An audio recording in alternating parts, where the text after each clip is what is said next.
Hi, I'm Steve Saffel, and this is an introduction to using Blackboard Collaborate on a mobile device. This vidcast will provide a brief overview on the functionality of Blackboard Collaborate. If you require any further support, please do not hesitate in contacting the RSC. The first thing you will need to do is download the app. This is free and available in iTunes for iOS devices, Google Play for Androids, and Amazon for Kindle Fire. Links to online sessions normally come via email or web pages. When using a mobile device, clicking on this link will open up your web browser. Enter your name and log in. This will then start the Blackboard Collaborate app. This is how it looks on an iPad. It is a simple layout and has familiar icons to anyone that has used the desktop version. And here it is on Android. As you can see, it does look quite similar to iOS devices. There's just one or two buttons that are in different places, but you should be able to find them. The white area to the left is where the presentation slides are, and to the right is a list of participants and the chat pane. Text chat is the most common method for interacting with the presenter and other delegates. All you need to do is tap into the message box, type your message, then either tap Send or Done on the keypad. You may also want to speak.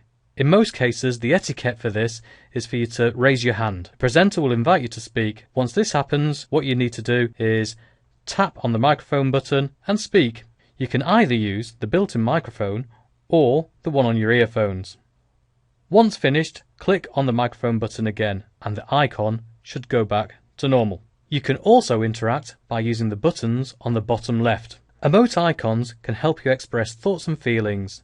These include smiley faces, laugh out loud, applaud, confused, thumbs up or down. The last two ask the presenter to either speed up or slow down. The clock button is used when you need to step away from the presentation. This helps the presenter if they are waiting for delegate responses. They then know you are otherwise occupied and so they don't have to wait for your response. The third button is raise your hand. The number indicates where you are in the queue. And finally, the polling button lets you respond to questions which the presenter may pose. Here we can either respond with a tick or cross, or the presenter may also use multiple choice. The mobile version of Blackboard Collaborate does not have all the same functionality as the desktop version.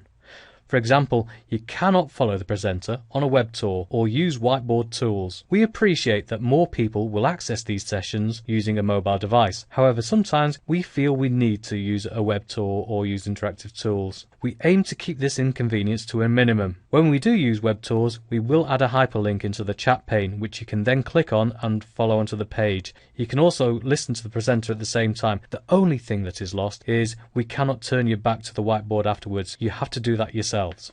The presentation slide screen is a bit small and sometimes you need to maximize this so you can see what is happening, and to do that you just tap here. And if you want to go back to see what is happening in the chat pane, then tap there. To change the settings or leave the session, just tap here. In settings, the main thing you can change are audio alerts. These can be quite handy or in some cases quite irritating.